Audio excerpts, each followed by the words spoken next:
Bismillahirrahmanirrahim. Innal hamdalillah wassalatu wassalamu ala Rasulillah wa ala alihi wa sahbihi wa man tabi'ahum bi ihsan ila yaumil qiyamah. Kepada keluarga kajian Rabu malam yang saya cintai karena Allah, dan semoga setiap perjumpaan dan pertemuan kita pada setiap Rabu malam membawa keberkahan dan keselamatan di dalam kehidupan kita. Duduknya kita di taman ilmu ketika kita memberikan istiqamah, maka kita tidak boleh memandangnya remeh dan tidak boleh kita pandang sebelah mata. Bisa jadi berbagai macam fitnah, berbagai macam kesulitan Allah hindarkan pada kehidupan kita di masa mendatang karena datangnya kita ke taman ilmu. Semoga tidak ada niat yang kita miliki ketika kita datang ke taman ilmu kecuali niatan kita semata-mata karena Allah. Dan tidak ada niatan yang paling tulus ketika mencari ilmu, bukan untuk berdebat, bukan untuk menunjukkan kalau kita pintar, tapi niatan tertinggi di dalam kita mencari ilmu dikatakan oleh Imam Ahmad, idza yanwir rajul ayarfa'al jahlu an nafsihi. Kalau ada laki-laki, perempuan datang ke tempat kajian, tidak ada niatan kecuali dia ingin supaya tidak dipandang bodoh oleh Allah di dalam kehidupan, maka itulah niatan tertinggi kita, dan niatan itulah yang sebanding dengan mereka yang berjuang dan berjihad. Inilah yang kita hadirkan. Semoga kita melihat kajian kita itu bukan hanya merupakan perkara yang biasa, tapi kajian kita itu anugerah yang besar, karena tidak setiap orang digerakkan hatinya oleh Allah datang ke tempat kajian. Banyak orang pintar Pak di dalam ilmu duniawi, tetapi tidak diberikan semangat di dalam mempelajari ilmu akhirat. Banyak orang mampu mencapai PhD, tapi ternyata dia tidak sama sekali bersemangat untuk datang menimba persoalan-persoalan syariat, karena sesungguhnya tidak ada yang membuat kita bisa duduk dan berkumpul di taman ilmu kecuali karena Allah semata. Semoga Allah senantiasa jaga niatan hati kita. Semoga setiap ilmu yang kita peroleh tidak pernah menjadikan kita mudah untuk mencela, mudah untuk menyesatkan, mudah untuk menuduh orang. Dan semoga setiap ilmu yang kita peroleh semakin menjadikan kita bersabar ketika mendapatkan kesulitan, bersyukur ketika mendapatkan kemudahan, dan mampu memberikan jalan ketakwaan, baik ketika kita berada di tengah keramaian ataupun ketika kita berada di tengah kesendirian kita. Ada perkataan bagus dari seorang Imam Ibnu Qayyim, inna lillahi darajatun fil jannah la tunalu illa bisabri indal bala wasyukr indal raha. Sesungguhnya, kata Imam Ibnu Qayyim, sesungguhnya di surga itu ada derajat dan tingkatan-tingkatan yang beragam, dan semua tingkatan di surga itu tidak akan pernah diperoleh kecuali dengan 3 perkara: sabar ketika kita mendapatkan ujian, syukur ketika mendapatkan kelapangan, dan bertakwa bukan hanya di tengah keramaian, tapi kita bertakwa pula ketika kita berada di tempat kesepian.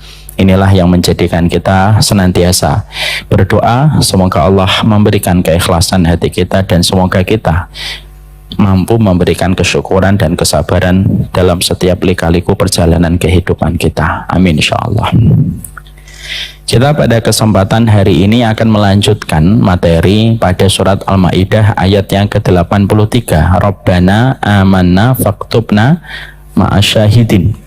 Kita mempelajari tentang perkara apa yang menggagalkan kita untuk melazimi hidayah yang sudah Allah berikan pada perjalanan hidup kita. Kita tentunya paham, tidak ada perkara yang paling mahal Allah hadirkan pada kehidupan kita kecuali ketika kita mendapatkan keimanan, ketika kita mendapatkan ketakwaan yang merupakan bagian dari hidayah.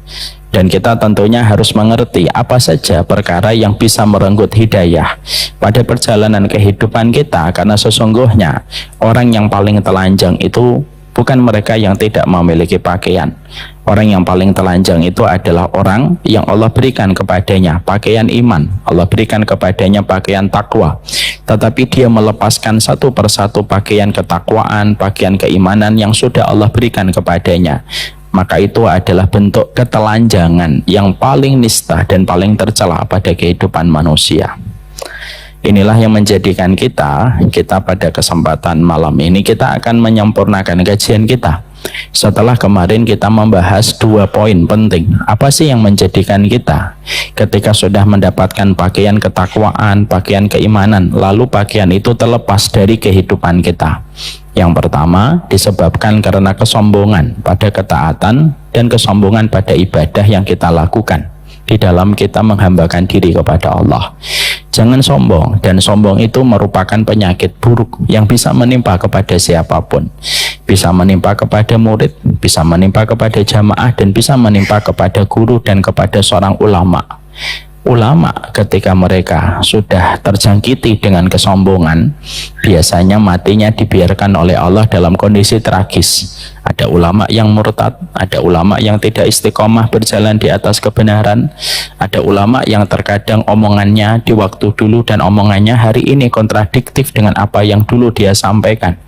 Semua itu memberi arti kepada kita bahwasanya tidak istiqamahnya seorang manusia siapapun itu biasanya karena ada kesombongan pada pencapaian yang mereka miliki, gampang merendahkan orang, gampang mengecilkan kedudukan dan peran orang lain. Kesombongan itulah yang merusak semua selendang hidayah yang Allah berikan pada kehidupan kita. Ini sudah kita bahas. Yang kedua yaitu adalah cinta kepada dunia, dan tadi kemarin kita sudah membahas perbedaan antara cinta dunia dan kekayaan, dan kita sudah membahas apa bedanya dan apa utamanya, mana yang lebih utama, miskin yang sabar atau kaya yang bersyukur. Sekarang mari kita bahas yang ketiga. Para ulama lalu mengingatkan kepada kita penyebab yang ketiga ketika seseorang itu tidak mampu mempertahankan pakaian iman dan ketakwaan yang sudah Allah berikan kepada sebagian manusia yang Allah rahmati, maka sesungguhnya faktor ketiga yang menjadi perusak keimanan, sebagaimana rayap ketika merusak kayu, sebagaimana semut itu merusak kebersihan gula, itu yang ketiga adalah orang yang mereka itu senantiasa tidak pernah bersabar ketika mereka pada kehidupan hidayah dan kehidupan iman yang mereka peroleh, lalu mereka mendapatkan ujian demi ujian yang Allah hadirkan pada kehidupan mereka setelah mendapatkan kebenaran. Tidak sabarnya manusia ketika mereka mendapatkan kesulitan di balik satu konsekuensi ketika manusia itu beriman, ketika manusia bertakwa, dan ketika manusia berusaha untuk mengevaluasi dan mulai bertobat pada kesalahan pada perjalanan hidupnya, lalu orang itu tidak mampu mempertahankan konsistensinya, itu disebabkan karena dia tidak sabar ketika mendapatkan ujian, lalu dia tidak kuat ketika menghadapi guncangan, dan itulah yang menjadikan dia melepaskan kembali hidayah yang sudah Allah berikan di dalam kehidupannya. Disinilah para ulama lalu menerangkan kepada kita poin-poin penting. Poin yang pertama yang kita harus mengerti adalah bahwasanya setiap keimanan yang Allah berikan pada kehidupan kita itu berbanding lurus pada setiap ujian yang harus kita rasakan. Karena kita mendapati pada surat Al-Ankabut ayat yang kedua, ahasiban nas ayutraku ayyaqulu amanna wa hum la yuftanun. Apakah manusia itu menyangka ketika mereka mengatakan beriman lalu mereka ditinggalkan tanpa mereka mendapatkan ujian?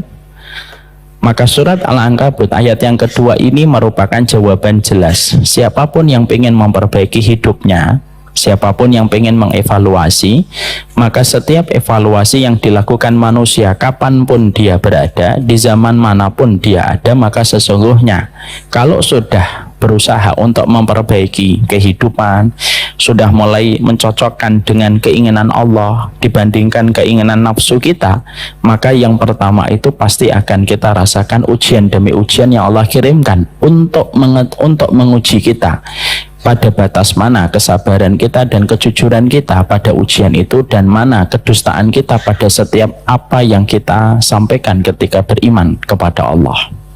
Ini yang pertama. Bisakah setiap keimanan itu dipisahkan dalam kesulitan? Oh, tidak bisa. Karena itu perkara yang selalu berkaitan dan tidak pernah terpisahkan. Bapak ketika mulai mencoba menerapkan kehidupan sehat, pasti banyak ujiannya. Mungkin Bapak ketika meninggalkan gula, 3 hari sampai 7 hari, biasanya Bapak akan terasa pusing, badan terasa ngedrop, karena badan sedang melakukan detoksifikasi. Dia mengeluarkan racun-racun yang ada di dalam tubuh kita. Metabolisme tubuh yang biasanya mengambil gula untuk memberi energi pada tubuh kita, maka tubuh itu metabolismenya langsung berubah. Dia mengambil lemak untuk memberi energi pada kehidupan tubuh kita. Apa yang terjadi? Biasanya mual, biasanya pusing, biasanya ngedrop, dan itu biasanya dilewati dalam proses mengeluarkan racun pada tubuh kita antara 3, 7, sampai 10 hari. Baru setelah itu badan terasa ringan dalam kehidupan aktivitas kita. Kalaulah kita hijrah dari makanan yang tidak sehat menuju kepada makanan sehat saja, ternyata tubuh kita itu merespon dan metabolisme tubuh kita langsung berubah dan memberikan kondisi kepada tubuh kita yang tidak sebagaimana biasanya. Itu hanya karena ketika Bapak meninggalkan gula, meninggalkan gandum, meninggalkan tepung, lalu menuju kepada makanan yang halal dan thayyib, ternyata akibatnya kita rasakan. Maka sesungguhnya iman itu lebih pantas mendatangkan setiap ujian yang datang pada kehidupan kita, karena begitulah caranya Allah untuk melihat batas kejujuran manusia dan batas kedutaan manusia terhadap setiap apapun yang mereka proklamirkan kepada Allah. Ujian itu pasti ada. Maaf ya Pak, kadang-kadang banyak orang ketika ngaji, mereka hanya memahami satu hadis tetapi tidak memahami ujian yang ada pada setiap pilihan yang dia berikan kalau menetapkan jalan hidayah. Contoh, banyak orang ketika mau ngaji itu mereka selalu ingat satu hadis, man taraka syai'an awadahullahu khairan minha. Siapapun yang meninggalkan karena Allah pasti diganti oleh Allah dengan sesuatu yang lebih baik. Kita hanya ingat itu, seakan-akan kalau kita meninggalkan riba, kita mulai memperbaiki diri kita, meninggalkan zina, meninggalkan lingkungan yang rusak, maka langsung digantinya itu cepat dan langsung mendapatkan gantinya itu secara instan berdasarkan hadis tadi. Padahal hadis tadi tidak ada satupun kedustaan dan kebohongan dari yang disabdakan Nabi. Tapi ingat, kata para ulama, prosesnya untuk mendapatkan pengganti dari Allah itu tidak ada yang instan. Dan sesungguhnya begitulah cara kerjanya Allah ketika menetapkan pola perjalanan kehidupan manusia yang beriman. Karena sesungguhnya kehidupan iman itu tidak pernah lepas dari kehidupan setiap kesulitan yang dihadapi ketika orang itu memperbaiki hidupnya. Bapak kalau meninggalkan gula pasti ada yang namanya istilah itu craving Pak. Itu kayak kita itu badannya bereaksi Pak. Itulah kalau kita mulai menerapkan kehidupan sehat. Maka itulah yang kita akan temukan. Makanya ketika kita mendapati Bani Israel, mereka dilarang oleh Allah untuk melakukan aktivitas memancing pada hari Sabtu. Justru pada hari Sabtu itu ikannya itu begitu banyak dan berlimpah sampai menggoda setiap orang yang melewati pantai ketika melihat banyak ikan. Hari Ahad, hari Senin sedikit lagi Pak, ikannya kayak hilang, ditelan oleh samudra dan lautan. Nanti kalau hari Sabtu muncul kembali yang banyak. Itulah godaan yang pasti kita jumpai di dalam keinginan kita melakukan kebaikan. Makanya sering kita dengarkan ada orang nikah, biasanya kalau sudah menetapkan pilihan ada aja godaan yang datang. Dan terkadang ketika orang akan meninggalkan riba, godaannya juga pasti datang. Tiba-tiba mendapatkan tawaran yang menggiurkan, tiba-tiba mendapatkan pinjaman yang sangat lunak yang ditawarkan kepada kita, yang sebelumnya pinjaman selunak itu tidak pernah kita dapatkan. Maka itu semuanya merupakan bagian dari godaan yang Allah berikan kepada kita pada setiap perjalanan di dalam menetapkan pilihan ketika kita memilih jalan takwa. Jadi ujian itu tidak pernah bisa-bisa. Kesulitannya itu pasti ada. Makanya akhirnya ujian itu akan kita dapatkan dalam 3 perkara. Yang pertama, ujian itu pada harta, ketika kita mengevaluasi pada kebaikan jalan hidup kita. Ketika sudah mulai hijrah, dan ketika sudah mulai bertaubat mendapatkan hidayah.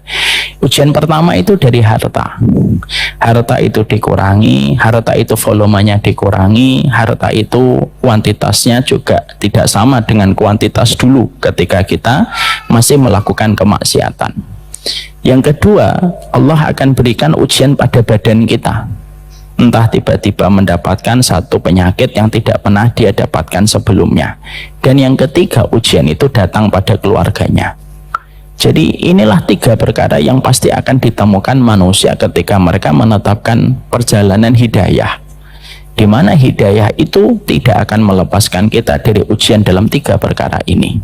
Sya'am aba, kita mau suka, kita mau tidak suka, maka itulah ketetapan dari Allah, dan Allah sudah beritakan supaya kita jangan sampai merasa tidak tahu. Allah beritakan itu di dalam surat Al-Ankabut ayat yang kedua. Ahasiban nas ayutraku ayyaqulu amanna wa hum la yuftanun. Itu yang kita harus paham. Yang kedua, Pak, apa yang kita pahami ketika manusia itu diberikan ujian oleh Allah? Yang kedua, kita harus selalu ingat betul hikmahnya apa Allah itu memberikan kepada kita kesulitan demi kesulitan ketika kita telah menetapkan jalan hidayah pada perjalanan hidup kita. Ada yang mulai dari umur 35, ada yang mulai dari angka 37, ada yang mulai di angka 40 tahun.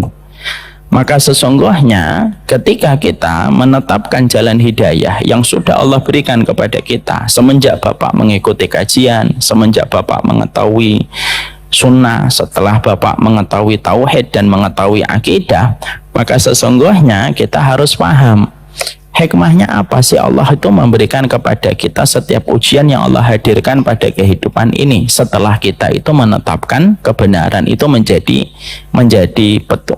imam dalam kehidupan kita. Memahami hikmah setiap kesulitan itu yang akan bisa menjadikan seseorang lebih bersabar kalau tiba-tiba Allah memberikan kepadanya kesulitan. Apa itu hikmahnya? Poin yang kedua ini disampaikan oleh seorang ulama di dalam kitabnya Syifa'ul Alil fi Masailil Qada'i wal Qadar. Salah satu perkara baik pada kehidupan itu mengambil pelajaran dan mengambil hikmah ketika Allah itu memberikan ujian pada kehidupan kita. Apa itu yang kita dapatkan hikmahnya? Yang pertama, Pak, setiap kita mengkoreksi kehidupan kita dan meninggalkan dosa dan meninggalkan kemaksiatan, Allah itu hadirkan ujian, karena itu merupakan bentuk dari keadilan Allah. Setiap kesalahan itu harus mendapatkan teguran. Maka teguran yang Allah berikan kepada kita itu untuk mengingatkan kesalahan yang pernah kita lakukan, karena tidak ada kesulitan demi kesulitan yang terjadi pada kehidupan kita kecuali juga karena kesalahan kita. Makanya Allah menyampaikan pada surat yang ke-42 ayat yang ke-30, wa ma asabakum mim musibatin fabima kasabat aydikum wa ya'fu an katsir. Tidak ada musibah, tidak ada kesulitan apapun itu yang menimpa kepada dirimu dan menimpa kepada keluargamu, kecuali musibah itu akibat dari apa yang kalian perbuat sendiri.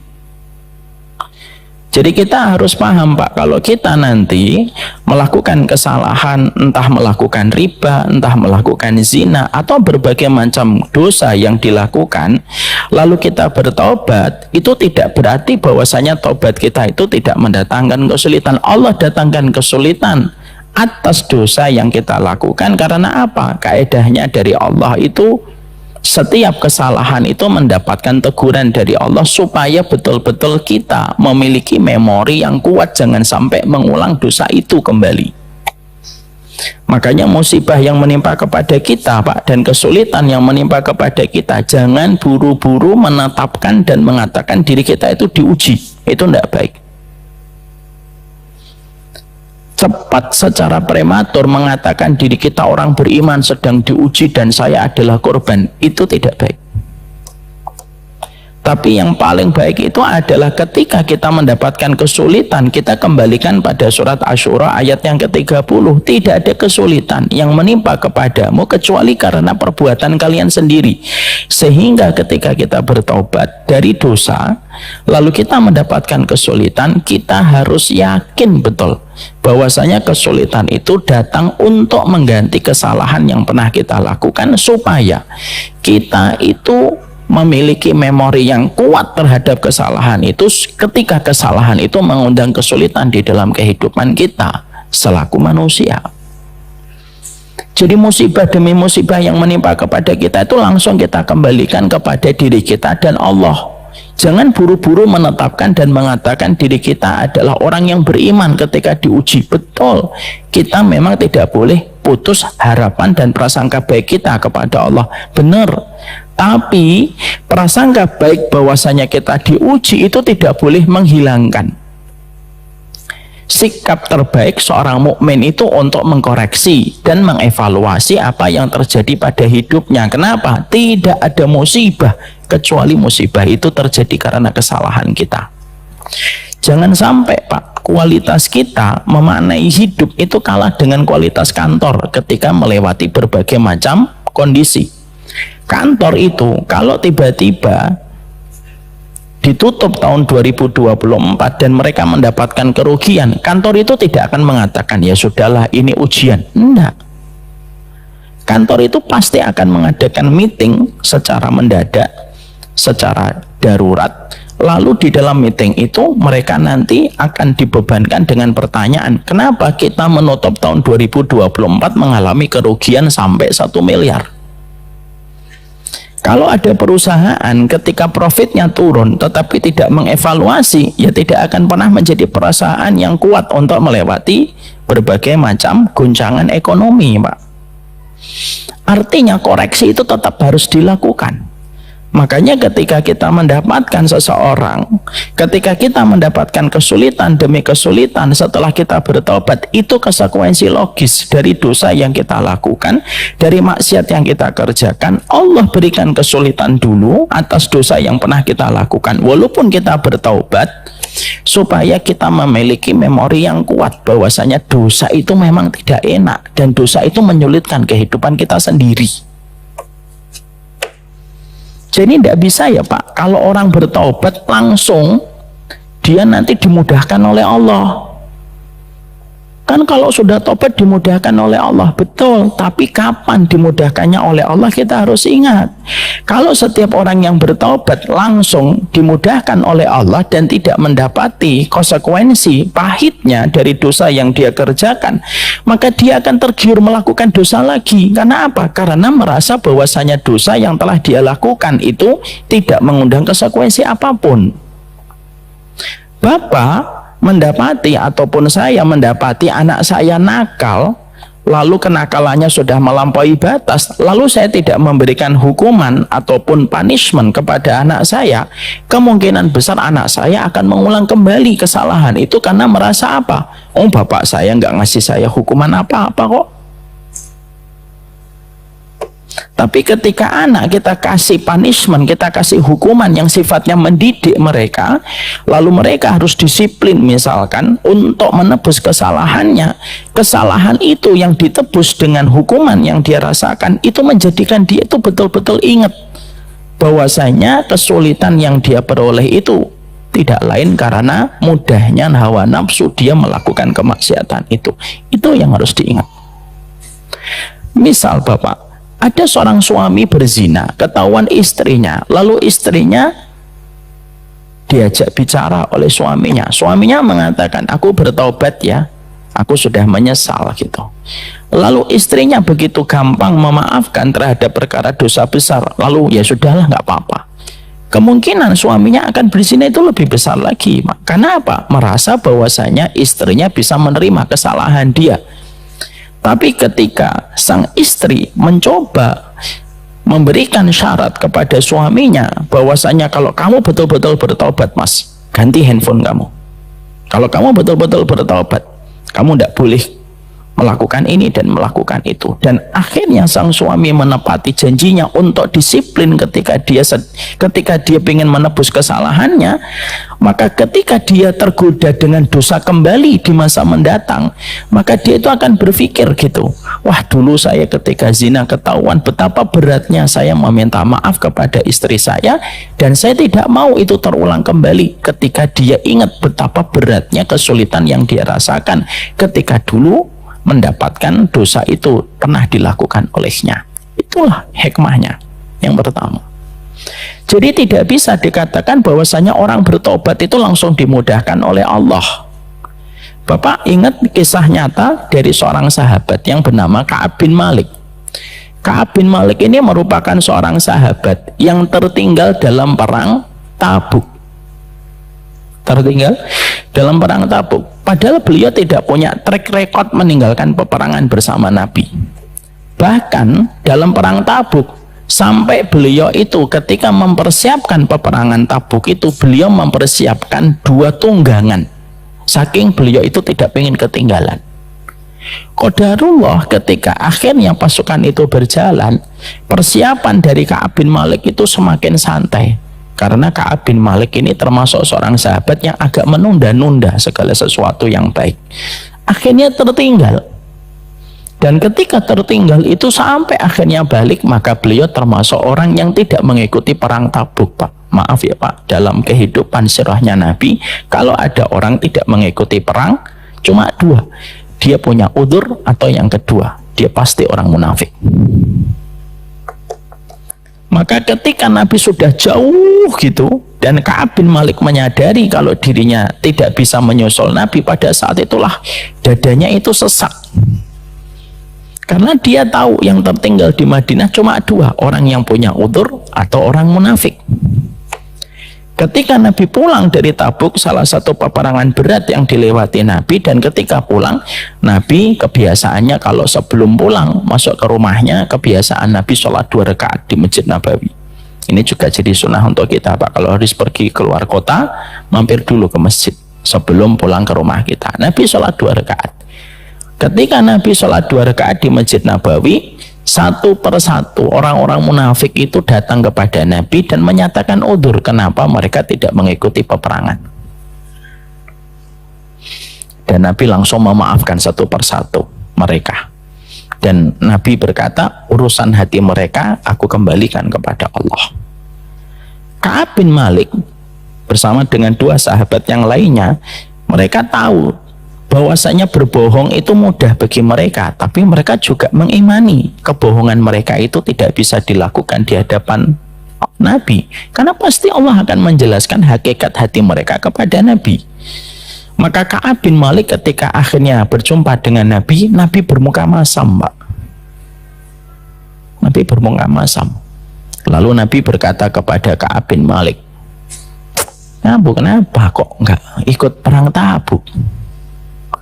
Maka saat itu Ka'ab bin Malik mengatakan, ya Nabi, saya bisa membuat kisah dan bisa membuat alasan bohong untuk berdusta kepadamu ya Rasulullah, tapi aku tahu tidak mungkin aku berdusta kepadamu, dan kalaupun aku berdusta pasti Allah yang akan menjelaskan hakikat hatiku kepada engkau.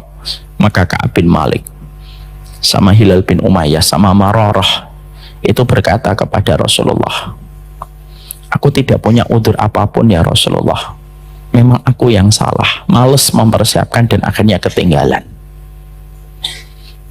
Lalu Ka'ab bin Malik pada saat itu langsung menyatakan niatnya untuk bertobat dan meminta ampunan kepada Allah. Perhatikan, Nabi itu membedakan antara orang munafik yang datang sebelum Ka'ab bin Malik dan membedakan perlakuannya kepada Ka'ab bin Malik.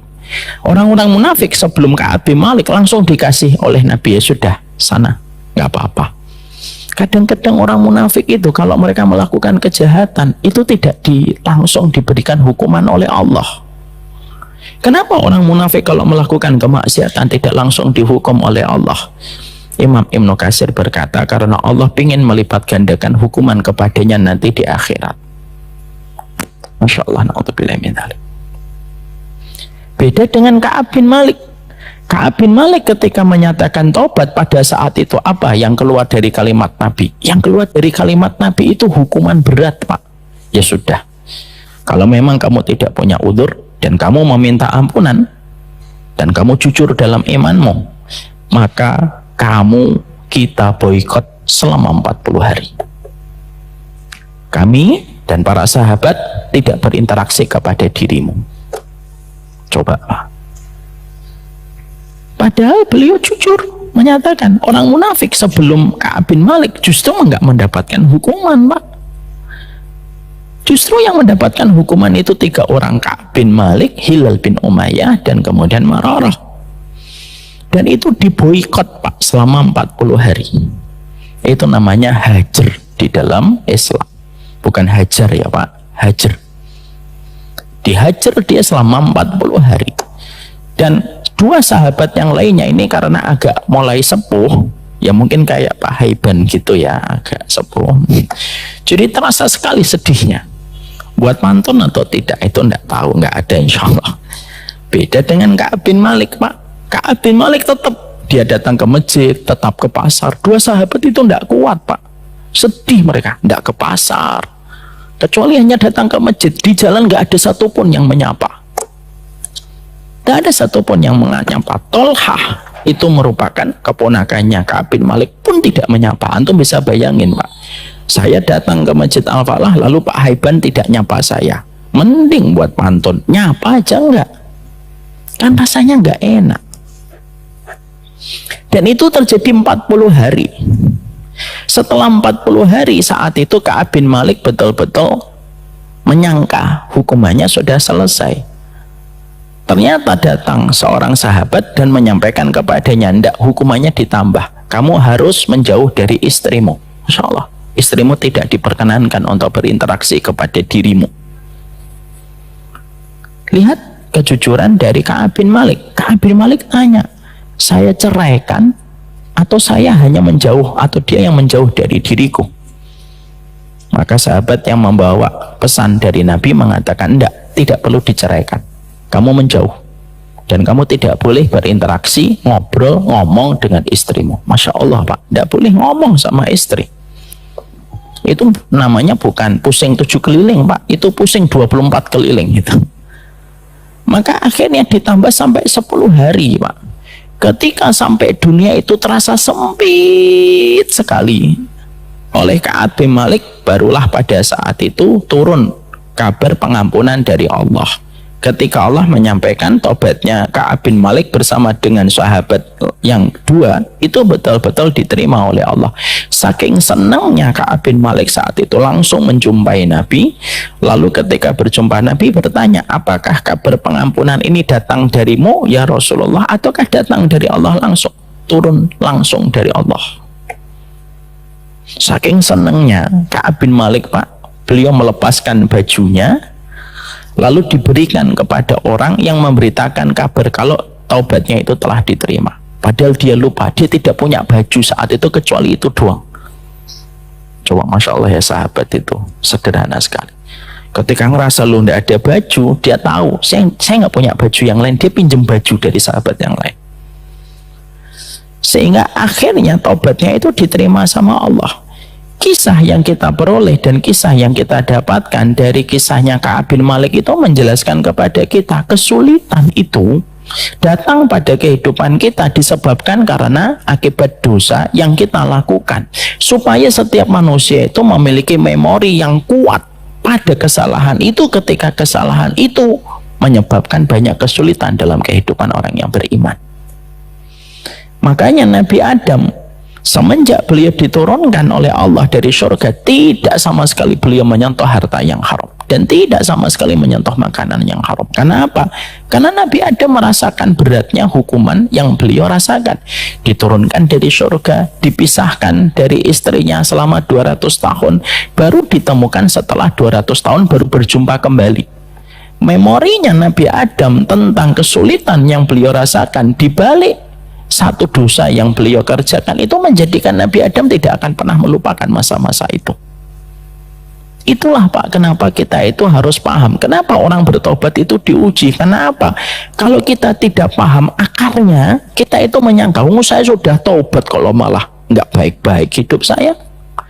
Loh, kamu kalau tobat itu nggak bisa ngatur Allah. Dan kita tidak bisa itu semau yang kita inginkan.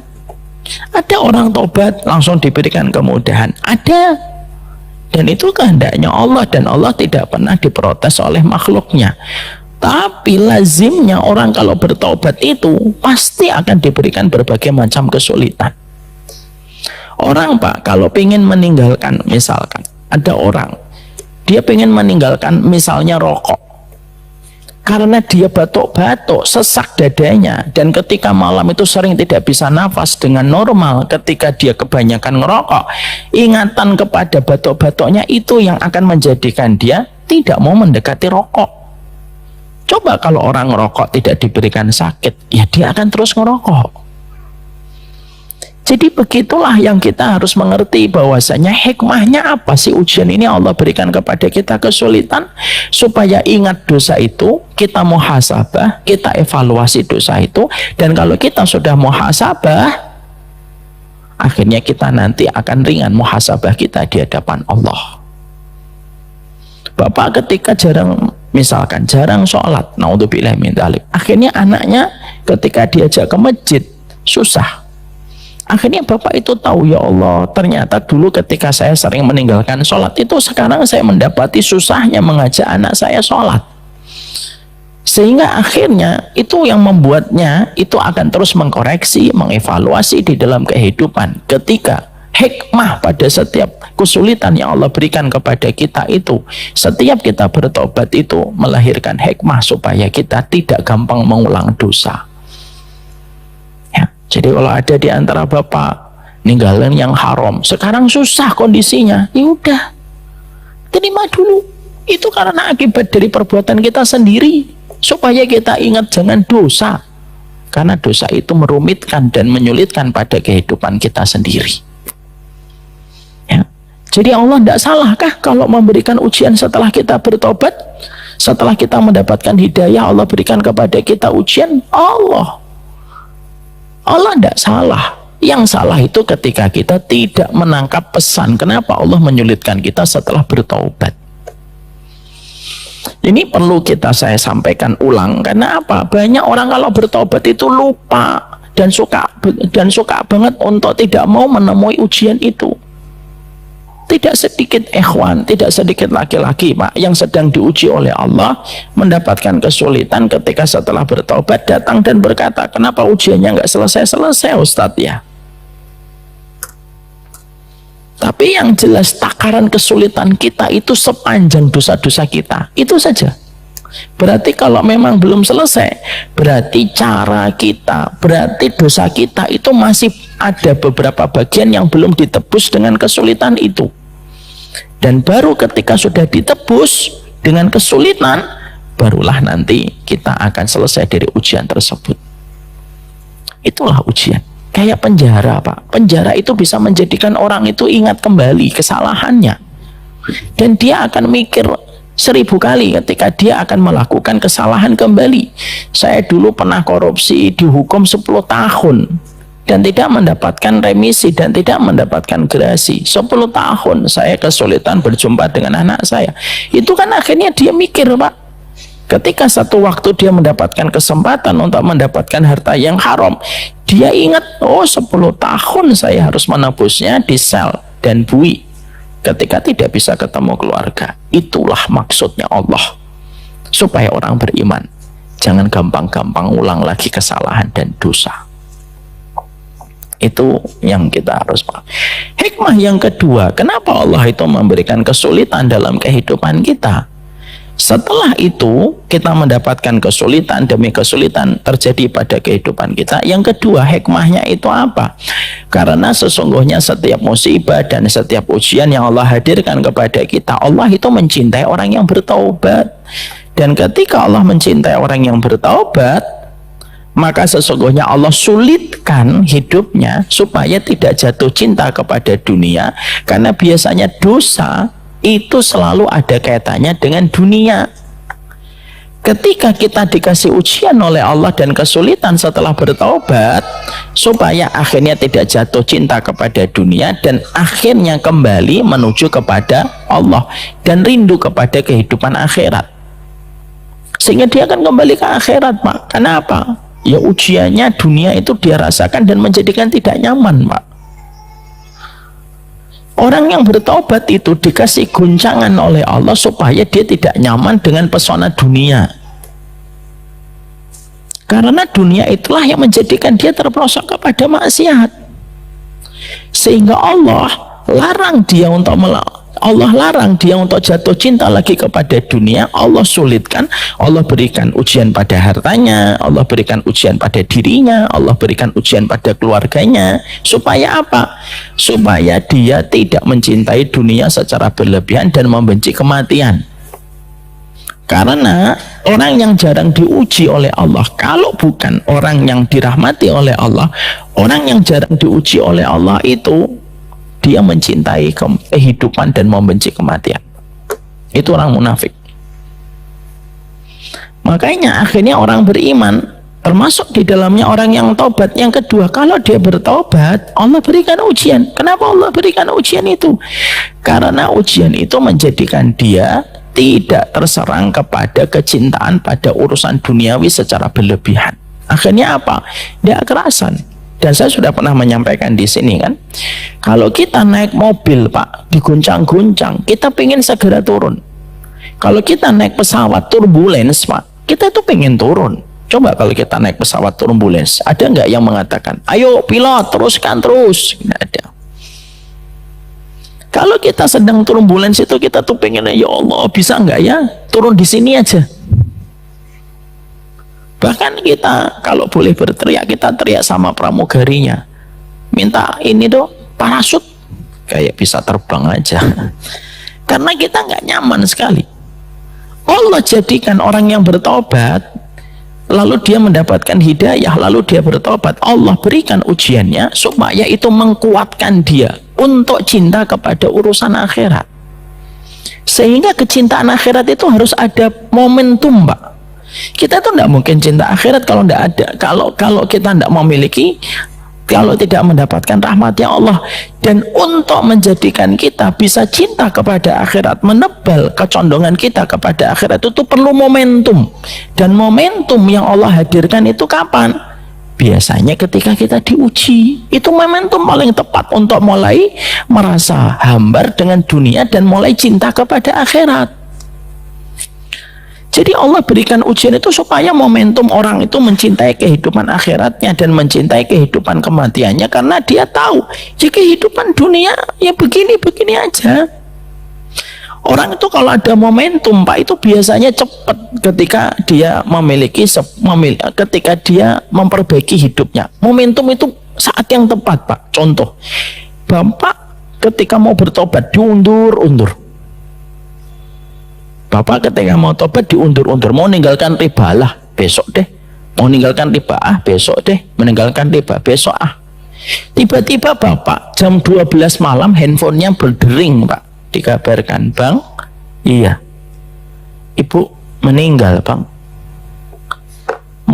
Itu momentum, Pak. Biasanya di situ kita langsung madep gitu. Dan biasanya setelah kita nguburkan orang tua kita, biasanya kita termenung gitu, ya Allah, kapan lagi saya bertobat? Itu namanya momentum. Itu namanya hikmah yang Allah kirimkan untuk kita. Ya Allah itu menghadirkan perjalanan seseorang mendapatkan hidayah, lalu Allah berikan kesulitan, itu momentum supaya dia punya alasan untuk cinta kepada akhiratnya, lalu dia mulai melepaskan ketergantungan dia pada urusan duniawi. Karena apa? Kalau kita tidak punya momentum, terkadang kita berat untuk mengingat kembali urusan akhirat kita. Yang kedua, hikmah itulah yang Allah hadirkan pada kehidupan ini, sehingga ketika ujian itu datang, itu momentum.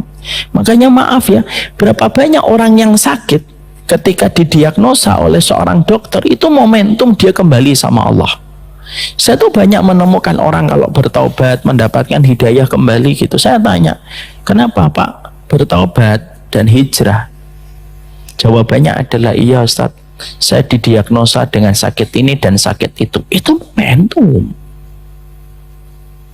Karena apa? Karena musibah yang menjadikan kita dekat kepada Allah itu jauh lebih baik daripada kenikmatan yang membuat kita lupa.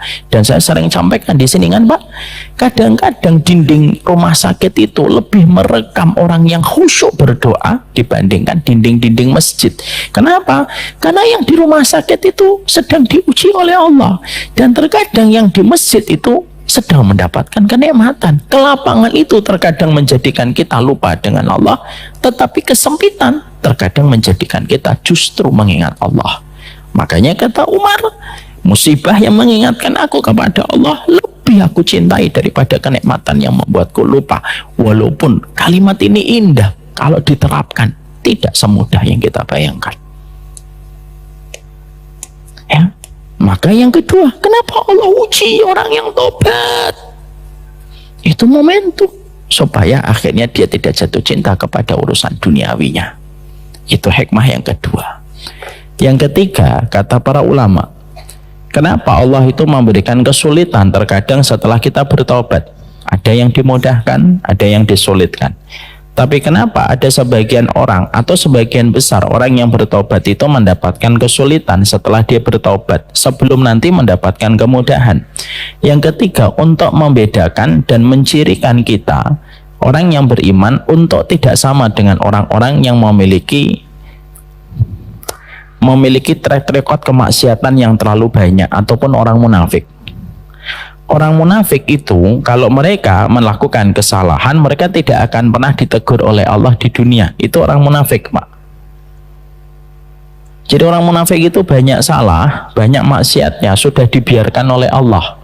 Itulah yang Allah maksudkan di dalam surat At-Taubah 67. Nasullaha fanasiyahum. Mereka lupa sama Allah, Allah pun lupa sama mereka. Makanya mereka itu, kalau kata orang Jawa, diumyakno, dibiarkan saja, terserah kamu. Tapi nanti pada kehidupan akhiratmu, kamu akan mendapatkan balasan 2 kali lipat, karena balasan di akhirat itu selalu lebih berat. Balasan nikmatnya jadi lebih berat, balasan adabnya juga lebih berat. Ya, orang munafik itu selalu dibebaskan hukuman, Pak, di dunia. Itulah orang munafik. Makanya kita setidaknya melihat kasusnya tadi Ka'ab bin Malik. Orang-orang munafik yang datang kepada Nabi setibanya Nabi dalam perang Tabuk, semua orang munafik itu tidak dikasih hukuman, tidak diboikot, tidak diisolasi, tidak disuruh untuk jauh dari istrinya, enggak. Mereka langsung dikatakan oleh Nabi, ya sudah, semoga Allah mengampuni dirimu, sudah begitu saja. Tapi itu tidak terjadi kepada Ka'ab bin Malik, kepada Hilal bin Umayyah, kepada Mararah. Kenapa? Karena orang mukmin itu diperlakukan oleh Allah berbeda dengan orang munafik. Dan Allah menyegerakan kesulitannya di dunia supaya Allah memiliki alasan memudahkannya dan menggampangannya nanti di akhirat. Bapak masih ingat kejadian ketika ada orang yang menuduh Ibunda Aisyah berzina dengan Sofwan bin Mu'attal? Maka ada yang dicambuk, Pak, dijilid. Siapa yang dijilid? Hasan bin Sabit dijilid. Terus Mistah bin Usasah dijilid. Bahkan Hasan bin Sabit bukan hanya dijilid, pada masa senjanya beliau buta. Dan Aisyah itu khawatir jangan-jangan butanya Hasan bin Sabit karena pernah melakukan dosa ketika dia memfitnah aku berzina. Padahal Hasan bin Sabit itu dicambuk, dijilid. Tapi cambukan itu justru tidak diberikan kepada pembuat hoax terbesar kepada Aisyah. Siapa pembuat hoax terbesar kepada Ibunda Aisyah? Abdullah bin Ubay. Abdullah bin Ubay itu yang pertama kali mengeluarkan narasi bahwasanya Aisyah berzina dengan Sofwan bin Mu'attal. Jadi ketika Aisyah datang menaiki onta Ibunda Aisyah, menaiki onta dituntun sama Sofwan bin Mu'attal, dilihat orang munafik menyampaikan berita itu kepada Abdullah bin Ubay. Abdullah bin Ubay tidak melihat langsung, karena Abdullah bin Ubay itu sebagaimana biasanya tidak pernah ikut perang. Ketika mendengarkan, loh, Aisyah ketinggalan, dituntun sama Sofwan bin Mu'attal, komentarnya langsung, mungkin dia berzina kali sama Sofwan bin Mu'attal. Itu kalimat pertamanya, itu pertama kali Abdullah bin Ubay. Tapi justru Abdullah bin Ubay tidak diapa-apakan, tidak dicambuk, tidak dijilid. Padahal hukuman itu berlaku kepada Hasan bin Sabit, kepada Mistah bin Usasah. Kenapa kok dibedakan?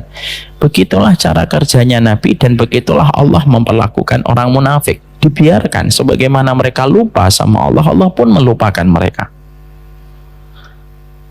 Karena Allah itu menghukum itu karena Allah itu ingat sama mereka. Karena fungsi kasih sayang itu bukan hanya memberikan penghargaan dan reward, tapi salah satu fungsi kasih sayang itu memberikan punishment, Pak. Itu kasih sayang yang kita tentunya paham. Punishment itu tidak selalu benci, punishment itu karena kasih sayang. Makanya Allah bedakan orang. Kenapa kalau mereka mendapatkan kesulitan setelah bertobat kok diberikan kesulitan? Itu setidaknya di sisinya itu senang. Kenapa?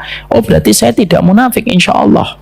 Walaupun kita tetap merasa bahwasanya jangan-jangan kita munafik, tapi kesulitan yang kamu dapatkan setelah mendapatkan hidayah itu berarti merupakan pembeda antara orang munafik yang tidak pernah diuji, tidak pernah mendapatkan kesulitan walaupun dosanya banyak, walaupun durhakanya kepada Allah itu berlapis-lapis pasalnya kepada Allah, tapi mereka dibiarkan sama Allah.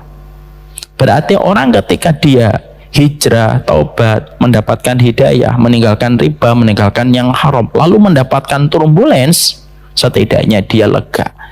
Ujian itu merupakan konsekuensi orang mukmin ketika mereka itu melakukan kesalahan dan bertaubat. Selalu diuji terus oleh Allah dulu untuk melihat sampai batas mana kejujuran mereka kepada Allah. Kok begitu ya Ustadz? Kita tidak pernah bisa menanyakan kenapa sama Allah, Pak. Tapi salah satu perkataan indah dari Imam Ibnu Qayyim itu apa? Kenapa Allah sulitkan orang yang bertaubat terkadang? Supaya Allah punya alasan untuk mengistirahatkan dirinya nanti ketika di akhirat. Karena apa? Karena Allah sudah membuatnya lelah ketika di dunia. Lelah itu tidak mungkin 2 kali, istirahat itu tidak mungkin 2 kali. Kaidahnya kan begitu, Pak. Bapak banyak istirahat dari ibadah kepada Allah, Bapak akan kelelahan di akhirat menghadapi semua pressure dan tekanan dari Allah. Kenapa kita tidak lelah untuk Allah di dunia? Tapi siapapun yang lelah di dunia, dia akan istirahat ketika meninggal dunia. Makanya Nabi mengatakan orang mukmin ketika meninggal dunia itu dikasih nama, dikasih status oleh Nabi. Apa statusnya? Mustarih. Mustarih itu orang istirahat, Pak. Dan kita tidak mungkin mendapatkan status mustarih kalau kita tidak betul-betul diuji terus di dalam kehidupan kita. Itulah kenapa orang munafik jarang diuji, orang mukmin itu selalu diuji oleh Allah. Itulah hakikatnya, Pak. Dibedakan oleh Allah Subhanahu wa Ta'ala. Bapak kalau tidak sayang sama muridnya, Bapak misalkan jadi guru, ada 30 murid Bapak. Bapak tidak sayang salah satu muridnya Bapak, maka murid itu ngelakuin apa aja, Bapak sudah masa bodoh. Masa bodoh. Saya nggak peduli sama dia. Bapaknya juga nggak sopan, ibunya juga sering ketus sama saya. Ngapain saya? Mau ngapain aja terserah dia. Tapi kalau kita ada salah satu murid kita yang kita sayangi karena kebaikannya, mungkin sopan bapaknya, mungkin hormat ibunya, menjadikan akhirnya sayang sama murid itu, Pak. Kita tentunya kalau dia ada salah kita ingatkan.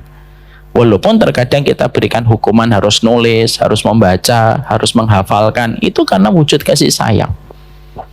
Itulah indahnya, Pak. Kita tidak boleh meminta ujian. Maaf ya, jangan pernah minta ujian setelah ini. Wah Ustadz, ternyata ujian itu membedakan saya dengan orang munafik ya Ustadz. Ya sudahlah, saya minta diuji. Jangan, Pak. Jangan minta diuji.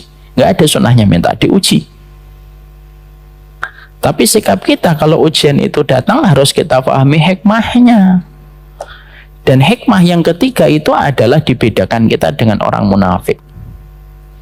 Oke, maaf ya Pak, nanti Bapak kalau ada teman yang ngomong saya itu alhamdulillah hidupnya mudah, wah munafik antum. Jangan gitu. Jangan gitu. Anak khawatir. Maka itu yang ketiga yang kita harus mengerti gitu. Allah mampu nggak menjadikan kehidupan kita gampang, Pak? Kecil bagi Allah. Kun fayakun jadi. Kata Imam Ibnu Qayyim gampang.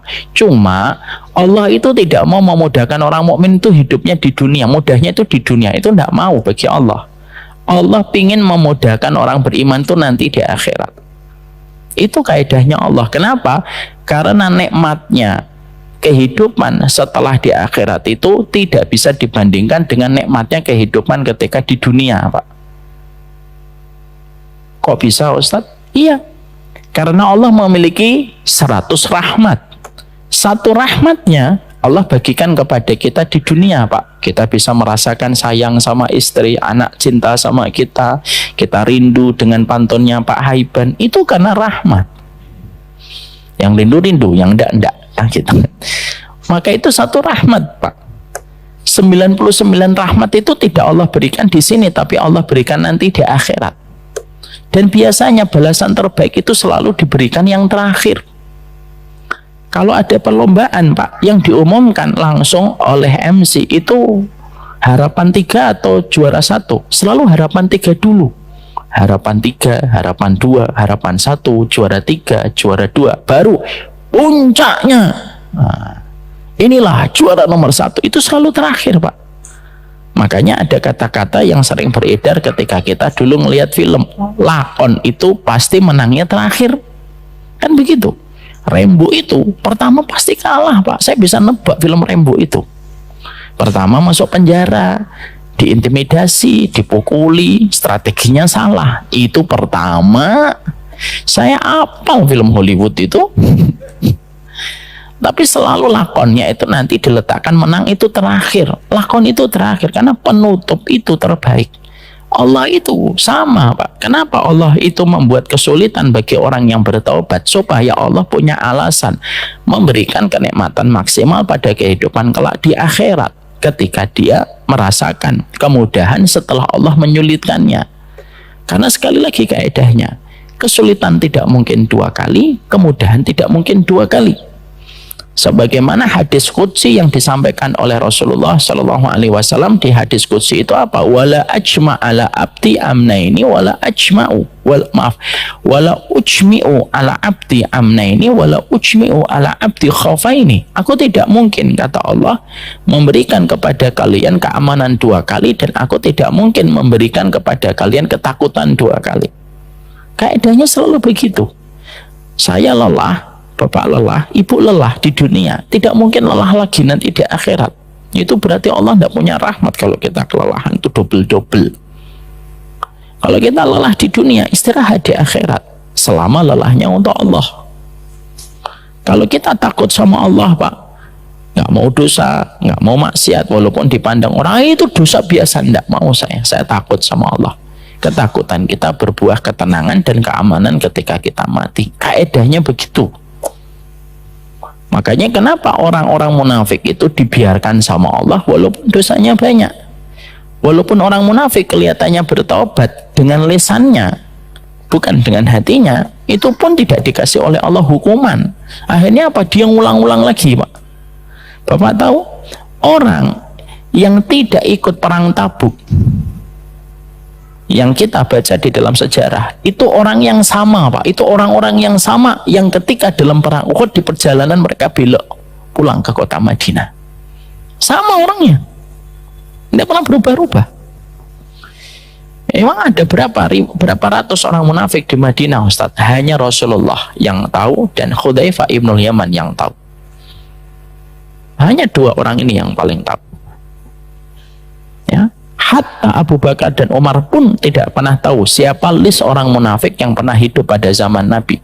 Orang munafik kalau hidup zaman Nabi itu tidak main-main, Pak, munafiknya. Berarti munafik yang betul-betul munafik keyakinan, munafik yang paling pasalnya berat, munafik yang kelasnya kelas berat. Itu munafik pada zaman Nabi. Makanya kan, maaf, Umar bin Khattab itu kan selalu ngeliatin Hudzaifah, ya, dan selalu menawar sama Hudzaifah. Menawarnya apa? Saya munafik nggak, Hudzaifah? Hudzaifah mengatakan, aku tidak akan menceritakan, ini merupakan rahasia antara aku dengan Rasulullah. Sudah saya aja, saya munafik nggak? Saya nggak mau cerita, wahai Umar, saya nggak mau cerita. Sampai karena ditekan terus, akhirnya Hudzaifah mengatakan, sekali ini aja ya, untuk kamu saja. Kamu bukan orang munafik. Makanya Umar bin Khattab itu selalu ngelihat Hudzaifah. Kalau ada orang meninggal Pak di kota Madinah sepeninggal Rasulullah, Umar bin Khattab itu kalau ada berita fulan meninggal, maka langsung dia perhatikan kemana arah langkah kakinya Hudzaifah. Oh, Hudzaifah kok malah ninggalin Masjid Nabawi? Nah, dia nggak ikut sholat Pak. Kenapa Umar bin Khattab tidak ikut sholat sama jenazah yang tidak disolati sama Hudzaifah ibnul Yaman? Karena beliau berprasangka tidak sholatnya Hudzaifah itu karena orang itu munafik yang pernah diceritakan list namanya kepada Hudzaifah. Makanya kenapa kok berulang-ulang ketika perang Uhud mereka motong jalan pulang menggembosi perjuangan kaum muslimin. Ketika perang Tabuk juga lagi mereka berulah, mereka tidak mau ikut Nabi. Ya karena mereka tidak diberikan kesulitan. Mereka seakan-akan sudah diizinkan Nabi. Sudah Pak. Akhirnya menggampangkan dosa. Nah itulah yang menjadi yang ketiga Pak. Kenapa orang yang beriman kalau mereka itu hijrah itu diuji oleh Allah dan banyak yang berguguran? Karena yang ketiga, karena sesungguhnya kita harus paham hikmahnya. Karena sesungguhnya ujian yang datang setelah kita bertaubat itu merupakan pembeda antara orang-orang beriman dengan orang munafik. Ya, Ustadz, boleh nggak saya merasa munafik? Maka kata para ulama, wajib merasa munafik. Merasa munafik itu mulia, Pak. Itu jauh lebih baik daripada orang yang tidak pernah merasa munafik. Hasan al-Basri itu berkata, kapan orang itu munafik, kapan orang itu tidak munafik. Kalau orang selalu khawatir apakah dirinya munafik, berarti dia beriman. Kalau orang tidak pernah merasa dirinya munafik, nah dia berarti munafik. Ustadz, kok saya diberikan kemudahan, apakah saya munafik? Merasa munafik itu tidak aib. Merasa munafik itu tidak dosa. Nah, kembali kita di ketiga itu berarti dibedakan. Itulah caranya Allah supaya akhirnya nanti kita faham hikmahnya Pak. Walaupun kita tidak tahu kapan ujian itu akan datang, tapi pasti nggak ujian itu akan bergonta ganti dengan ketetapan takdir yang Allah berikan. Iya, kehidupan itu pasti menemukan perpisahan, menemukan kesedihan, menemukan kesulitan, dan pasti menemukan penyakit. Ini tidak bisa dipisahkan dari siapapun orang yang beriman. Kita pasti menemukan itu. Kaidah yang ketiga. Kaidah yang keempat, kenapa orang beriman itu diberikan oleh Allah ujian demi ujian? Setelah dia beriman dan mendapatkan hidayah, setelah Bapak ngaji, ada satu dosa yang mulai Bapak tinggalkan, itu pasti diuji oleh Allah. Maka yang keempat kaidahnya itu apa? Dikatakan oleh ahlul hikmah dari para ulama. Yang keempat, ya begitulah caranya Allah supaya manusia itu memiliki alasan digugurkan dosanya. Kalau ini sudah sering kita dengar Pak. Ya, kita Pak, kalau membeli mesin cuci itu tidak ada yang tenang gitu, dimasukkan terus diputarnya itu airnya pelan-pelan, tidak ada. Itu mesin cuci tidak bagus. Karena pasti kotorannya tidak akan jatuh. Tapi mesin cuci yang bagus itu yang ketika kita masukkan gulungan dari mesin cuci itu Masya Allah Pak, gitu. Dan itu bagus. Semakin gulungannya cepat tetapi dia smooth, tenang, nah itu berarti mesin cuci mahal. Tapi gulungannya pasti kenceng. Kenapa gulungannya kenceng? Karena banyak noda yang harus dibersihkan. Kenapa kerah baju itu selalu pakai sikat kalau kita mencuci? Karena paling kotor Pak. Saya dulu kalau mencuci di pondok pesantren, sudah lama saya tidak mencuci baju ya Masya Allah. Alhamdulillah. Dulu saya itu kalau mencuci baju ketika di pesantren dan ketika kuliah di Fakultas Syariah itu selalu fokusnya itu kepada lengan baju kerah. Ya kerah. Kenapa? Di situ biasanya kita gosok dan ucekannya itu paling lama karena paling kotor. Jadi kalau ada orang ketika dia mencuci baju kerahnya itu tidak dikucek, insya Allah akan hitam dan tidak akan nyaman dipakai. Nah, kerah baju itu dicuci yang paling kencang ya karena paling kotor, dan Allah itu ingin memasukkan manusia ke dalam surga di tempat yang bersih Pak. Lah tempat yang bersih itu kan harus dicuci. Karena surga itu tempat yang bersih, tidak boleh masuk kecuali mereka yang bersih. Makanya Allah buatkan berbagai macam pintu-pintu untuk membersihkan kotoran kita. Ada ujian, di situ membersihkan kotoran kita. Ada kebaikan setelah keburukan untuk memberikan kepada kita ujian. Ya. Ada takdir buruk yang harus kita terima dengan ridho, itu untuk membersihkan kotoran pada diri kita, supaya akhirnya kita punya alasan untuk balik kepada Allah dalam kondisi yang bersih. Itu yang keempat. Sehingga akhirnya 4 hikmah ini kita mengerti, walaupun kita tidak tahu kapan, kalau nanti tiba-tiba ada dosa yang mulai kita tinggalkan, maka kita kalau nanti tiba-tiba dihadapkan kepada ujian, maka jangan sampai kita itu bingung, kenapa kok saya diuji. Jangan sampai kita blind spot, jangan sampai kita titik butanya itu tidak tahu. Kenapa Allah nguji kamu ketika kamu itu hijrah? Ujian itu sampai berapa tahun, Ustaz? Tidak tahu, Pak. Allah yang maha tahu. Ada yang diuji sampai setahun, ada yang diuji 2 tahun, ada yang diuji 5 tahun, ada yang diuji 10 tahun. Tergantung Allah, Pak. Kalaulah setingkat Nabi Ayub saja yang tidak punya kesalahan pun harus merasakan ujian ketika sakit 18 tahun, apalagi sama mereka yang berdosa. Itulah ketetapannya Allah. Indahnya apapun yang kita lakukan kalau kita kembalikan semuanya kepada Allah. Sampai ketika kita merasakan kesulitan, baliknya itu dikembalikan kepada hitungan-hitungan Allah. Itu yang dikatakan oleh Imam Ibnu Qayyim. Kalau ada pertanyaan, kenapa orang yang mendapatkan hidayah itu diuji oleh Allah? Jawaban ini membuat kita tercerahkan. Tapi poin yang ketiga yang kita harus paham, kita harus ingat, setiap ujian yang Allah berikan kepada kita, itu selalu dekat dengan pertolongan Allah selama kita bersabar pada setiap jalan yang kita lewati pada proses ujian itu. Karena apa? Karena Allah, zat yang maha adil, itu beririsan dengan Allah yang maha rahmat, Pak. Sehingga tidak ada kesulitan kecuali Allah memberikan kepada kita 2 kemudahan. Kalau ada 1 pintu yang ditutup oleh Allah, pasti ada 2 jendela yang dibuka oleh Allah. Itu pasti. Itu pasti. Tapi menunggu terbukanya 2 jendela ketika ada 1 pintu yang ditutup karena kita menghadapi kesulitan setelah hijrah, sabar menunggunya. Menunggunya memang harus sabar. Menunggunya harus sabar. Ketetapan waktunya Allah itu tidak sama dengan ketetapan waktu yang kita mau. Karena Allah itu tidak pernah salah memilih waktu. Musim mangga tidak pernah bertabrakan dengan musim rambutan. Musim rambutan tidak pernah tabrakan dengan musim jeruk. Semuanya tertata pada batas waktu masing-masing yang sangat indah.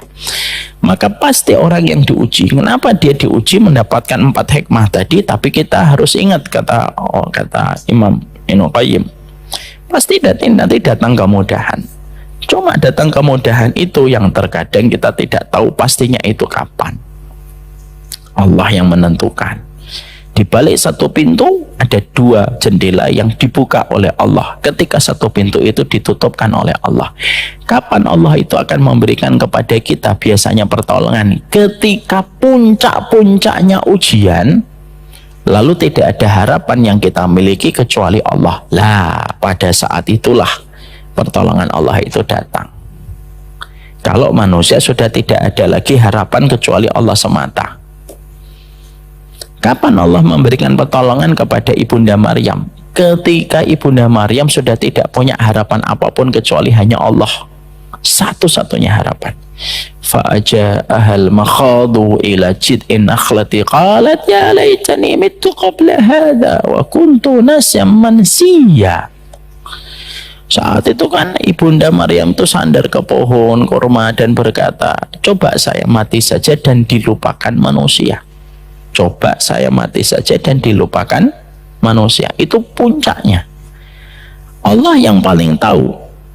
Setiap hamba kekuatannya tinggal berapa, itu yang paling tahu adalah Allah. Sebagaimana kita tahu handphone itu tinggal berapa persen dengan melihat indikator baterainya. Dan kita tahu kapan harus ngecas. Oh, tinggal 5%, ini saatnya ngecas nih, nggak bisa diundur lagi. Kalau biasanya handphone Pak masih kelihatan putihnya kayak gini, biasanya kita nggak langsung ngecas. Udahlah nanti aja, ini masih bisa setengah hari. Biasanya begitu kan kita. Apalagi kalau sudah penuh Pak, penuh putih ini penuh, ini biasanya kita nggak akan ngecas. Kapan kita ngecas? Ketika sudah kelihatan merah. Kalau sudah kelihatan merah, biasanya kita baru cas. Sama Pak, Allah itu akan memberikan kepada kita charging kalau kita sudah merah. Kalau belum merah, biasanya Allah masih menunggu kita untuk terus mengoptimalkan dan berikhtiar dengan doa-doa terbaik yang kita gantungkan sama Allah. Begitulah caranya Allah. Nabi Musa kapan dikasih pertolongan oleh Allah? Nabi Musa itu Pak, perjalanan hidupnya habis-habisan menghadapi Firaun. Tapi Nabi Musa itu tidak pernah tahu kalau kemenangan yang akan diperoleh oleh beliau tidak melalui tongkatnya ketika memakan semua ular dari tukang sihirnya Firaun. Dan beliau itu tidak tahu bahwasanya ketika beliau diperintahkan untuk keluar dari kota Mesir malam hari dengan wahyu yang Allah turunkan, beliau tidak pernah sadar kalau lautan itu akan memberikan kemenangan untuk beliau, dan lautan itu yang akan menenggelamkan tirani Firaun yang memusuhi beliau sepanjang hidup. Makanya ketika pasukan sudah mengepul di depan lautan, tidak ada lagi upaya yang dimiliki oleh Nabi Musa. Itu sebagaimana kayak handphone yang sudah merah, tip tip tip tip. Nah, baru saat itulah Allah perintahkan Nabi Musa untuk memukulkan tongkatnya. Dan kenapa kau masih disuruh memukulkan tongkat? Kenapa tidak langsung Allah jadikan kun fayakun? Karena Allah itu tetap ingin di detik-detik terakhir pun kita harus berikhtiar, Pak. Bisa nggak Allah itu merubah lautan itu menjadi lautan tanpa Nabi Musa mukul lautan itu? Bisa atau tidak Pak? Bisa, kecil bagi Allah. Langsung Musa dijadikan lautan ini menjadi daratan. Tapi uniknya adalah Allah suruh Nabi Musa pukul dulu. Karena Allah itu masih pingin sampai detik-detik terakhir ketika pertolongan Allah itu datang, masih disuruh berikhtiar. Ikhtiar dulu. Pukul tak, jadilah lautan itu menjadi daratan. Baru pada saat itulah akhirnya lautan menjadi daratan. Pada saat itulah pertolongan Allah datang. Kapan Nabi Ibrahim mendapatkan pertolongan, Pak? Kan nampak dari doanya Nabi Ibrahim, hasbunallah wa ni'mal wakil. Kan saya sudah menyampaikan di sini latar belakang kenapa zikirnya Nabi Ibrahim itu hasbunallah wa ni'mal wakil. Karena ketika Nabi Musa dibakar oleh Namrud itu tirani paling besar, Pak. Kekuasaannya lebih daripada Firaun. Itu Namrud. Dan ketika beliau itu menjadi public enemy number one, menjadi musuh nomor satunya Namrud, tidak ada satupun rakyat di Babilonia yang beriman kepada apa yang didakwahkan dan loyal kepada Nabi Ibrahim. Coba dibaca dalam tarikhnya Al-Bidayah wa Nihayah Imam Ibnu Katsir. Jadi tidak ada satupun orang yang memberikan loyalitas kepada Nabi Ibrahim. Satupun tuh nggak ada, Pak.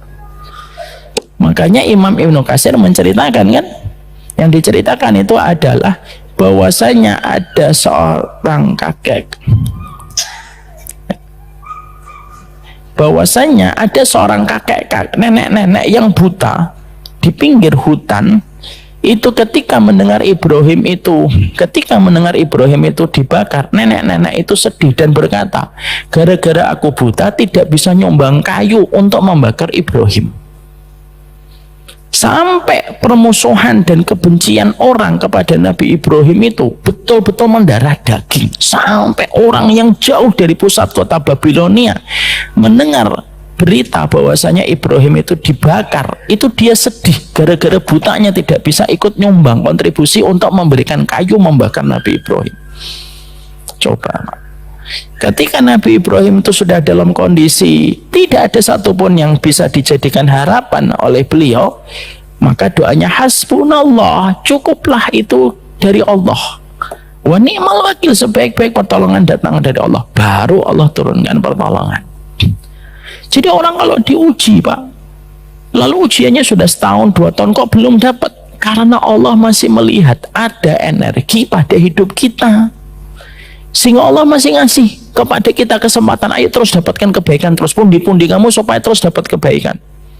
Nanti kalau sudah tak merah, kayak handphone kita sudah merah, yaitu gambar baterainya sudah merah, ditulisi 2%, sudah merah, ketip-ketip, cahayanya sudah mulai meredup, disitulah Allah baru akan memberikan charging pertolongan kepada kita.